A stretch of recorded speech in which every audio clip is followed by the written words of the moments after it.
Kanalımdan herkese merhaba arkadaşlar. Kanalıma hoş geldiniz. Konserve sezonunu açtık. Bugün yılın ilk konservesini hazırlıyorum arkadaşlar. Ne ile hazırlayacağız? Köy biberi ve domates soslu konserve hazırlayacağız. Kış aylarında tüketmek üzere saklayacağız. Nasıl yapılır? Nasıl hazırlanır? Gelin hep birlikte öğrenelim. Yılın ilk konservesini hazırlamaya başlayalım. Evet, burada benim bahçemden toplamış olduğum biberlerim var. Domatesleri satın aldım. Daha henüz domateslerim kızarmadı. Ama biberlerim oldukça çok olduğu için bunları değerlendireceğim ve konserve hazırlayacağım kış için. Bu konserveyi hazırlamak için ilk önce ne yapacağız? Biberlerimi tabii ki de bol suda yıkadım. Şöyle sap kısımlarını kesiyorum ve alt kısımlarına da birer çentik atıyorum. 2 kere hatta. Bu şekilde tüm biberleri hazırlayacağım arkadaşlar. Köy biberinden hazırlayacağız. Çok güzel oluyor bu biberlerden. Kızartarak hazırlayacağız. Kışın ısıdın tavada koyun önünüze yiyin. O kadar güzel ve lezzetli oluyor. Tabii ki her aşamasını sizlere göstereceğim. Evet, bu yılın konservesi hadi hayırlı uğurlu olsun arkadaşlar, bakalım hepimize. İnşallah siz de yaparsınız. Bahçelerinizde biberleriniz vardır. Evet, gördüğünüz gibi bu şekilde biberlerimi temizledim. Ne kadar biber var söylemeyi unuttum arkadaşlar. Burada 3 kilodan fazla, hatta biraz biberim var. Bahçemden topladım ve çektim, özellikle soran arkadaşlar oluyor. Ben satın almadığım için yani rastgele topladım. Tabii ki de 3 kilodan fazla. Domateslerim var. Domateslerimde 2,5 kilo domatesim var. Evde olan domateslerim. Şimdi biberleri hazırladığımıza göre sıra geldi domateslerimizi hazırlamaya. İlk aşamasına geçiyoruz. Daha sonra devam edeceğiz. Domatesleri nasıl hazırlayacağız? Kabuklarını hiç soymayacağız. Kabuklarının vitaminleri içinde kalması için kabukları ile birlikte hazırlayacağım. İstemeyen arkadaşlar olursa tabii ki de soyabilir. Özgürler. Şöyle bir bıçak yardımı ile domatesleri de doğruyorum.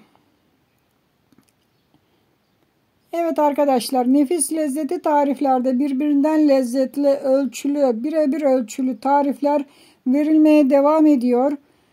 Bugün konserveye geçtik. Tabii ki sıra sıra hepsinin tarifini vereceğim sizlere. Gördüğünüz gibi domatesleri de çok ufak olmayacak şekilde doğradım. Biberlerimi de hazırladım. Evet, şimdi pişirme aşamasına geçelim. Ben bahçede odun ateşini yaktım arkadaşlar. İçerileri fazla kokmasın diye. Büyük bir benim bahçemde kullandığım tavan var. Bunu sürekli kızartmalarda bahçede kullanıyorum. İçine yarım çay bardağı sıvı yağ döktüm. Tavada büyük olduğu için hemen hemen biberlerin yarısını bu tavada kızartmaya başlıyorum. Tabii ki de herkeste bahçede ateş olmayabilir. Ocak üstünde yapabilirsiniz. O zaman kendi tavanızın aldığı kadar koyun ve kızartın. Bu biberler özellikle kızarması çok güzel oluyor arkadaşlar. Biz bunların fidelerini dolma biberi diye aldık. Ama çıka çıka köy biber çıktı. Olsun, o da güzel. Üzerine bir miktar tuz ilave ettim biberleri. Ve tuzu ile birlikte şöyle karıştırarak kızartacağım.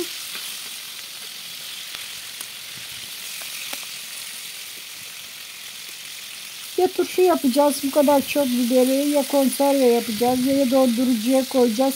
Dondurucuya da koyabilirsiniz ama tabii ki herkeste derin dondurucu, büyük böyle derin dondurucular yok. Ama en kolayı, en garantilisi konserve yöntemi. Biz de aynı o şekilde konserve yöntemiyle yapacağız. Bir tavasını kızarttım alt üst ve ikinci tavayı da aynı şekilde kızarttım. Toplamda 2 büyük tava biber kızarttım arkadaşlar. Şimdi diğer domateslerimi ilave ettim. Aynı sıvı yağın içinde. Hiç tavayı değiştirmiyorum. Aynı sıvı yağın içine domatesleri döktüm ve tuz atıyorum bir miktar. İstediğiniz kadar arzuya göre tuzunuzu atın.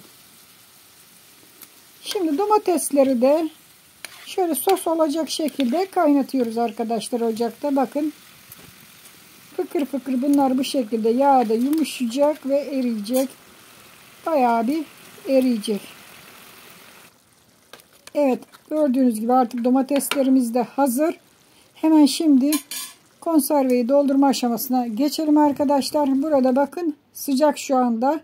Özellikle demir tepsilere koyduğum için soğumasını engelledim. Hatta domatesler kızarırken yan tarafta da biberleri tuttum ki sıcak kalsın. Şimdi hemen doldurma aşamasına geçelim. Yarım kiloluk kavanozlara koyacağım arkadaşlar. İsteyen 1 kiloluk da koyabilir. Ama neden yarım kiloluk derseniz hani tabağa döktüğünüz zaman bitsin, artmasın. Daha önceden yıkadım, temizledim, kuruladık. Ve kavanozlarımız burada hazır. Toplamda 6 adet kavanozum var, yarım kiloluk. Kızaran biberleri şöyle kavanozların içine dolduruyorum. Hepsine dolduracağım. Çok fazla da tepelemeyeceğim ki daha üzerine sos koyacağız. Domates sosunu koyacağız. Evet arkadaşlar, burada yayınlanan tüm tariflerimiz yazılı olarak nefislezzetitarifleri.com blogumda paylaşılmaktadır. Bol resimli olarak paylaşılmaktadır. İsteyen blogumu ziyaret edebilir. Evet, biberleri doldurdum. Şimdi üzerine domates sosunu arkadaşlar bir kepçe yardımıyla dolduruyorum. İyice tepelemedim biberleri kavanozlara ki sos koymak için yer kalsın. Hazırladığım domatesleri de üzerine koyuyorum.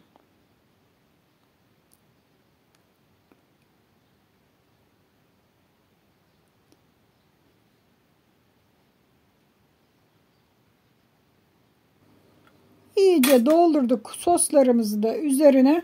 Şimdi şöyle bir peçete yardımıyla, kağıt havlu yardımıyla şöyle ağızlarında batan yerlerini sildiriyoruz. Tabii ki de koyarken illa akıtacağız. Üzerlerine kapaklarını temiz yıkayıp kuruladığımız kapaklarını koyuyoruz. Ve sıkı sıkı kavanozları kapatıp ters çevireceğiz arkadaşlar. Evet arkadaşlar, Nefis Lezzeti Tarifler YouTube kanalımız şu anda 82.000 sınırına dayandı. Hedefimiz 100.000'e ulaşmak en kısa sürede. Daha sonra her ay çekilişlere başlayacağız ve bir abonemize, takipçimize hediye vereceğiz. En kısa sürede 100.000 aboneye ulaşmak dileğiyle arkadaşlar. Abone olan arkadaşlarımız da lütfen bildirimleri açsın ki yayınlanan tariflerden haberdar olsun.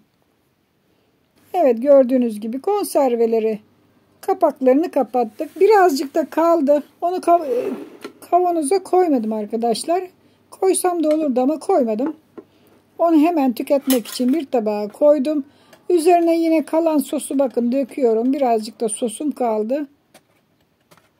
Onu da üzerine dökeceğim ve bunu biz öğlende bir güzel yiyeceğiz. Muhteşem görünüyor. Siz de bu şekilde tüketeceksiniz arkadaşlar. Kışın açtığınız zaman tavada ısıtıp hemen tüketin. Üzerine şöyle bir bez kapatıyorum ki soğumasın. Kapakları güzel tutsun.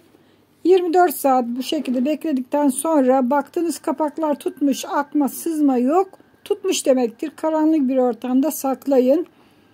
Bu şekilde bakın biberlerimizin de kabuklarını soyarak tüketebilirsiniz arkadaşlar. Mis gibi köy biberini kışın ortasında tüketebilirsiniz. Hoşça kalın, afiyetle kalın. Daha birçok yeni güzel özel tariflerde görüşmek üzere arkadaşlar.